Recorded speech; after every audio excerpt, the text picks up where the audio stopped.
কুরুক্ষেত্রের যুদ্ধে এই তিথিতে অর্জুনকে গীতার জ্ঞান দিয়েছিলেন কৃষ্ণ, তাই মোক্ষদা একাদশীতে গীতা জয়ন্তী পালিত করা হয়।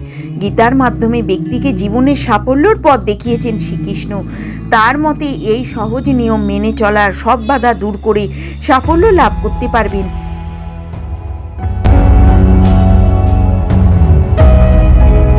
গীতাকে জীবনের সার মনে করা হয়। বর্তমান যুগে গীতার উপদেশ প্রসঙ্গিত অর্জুনের উপদেশ মেনে চলায় জীবনের সাফল্য লাভ করতে পারা যায়। শ্রীমদ্ ভগবদ্ গীতায় অনুযায়ী সদ্বিচার ধর্মের পথে চললে ঈশ্বরের আশীর্বাদ লাভ করা যায়।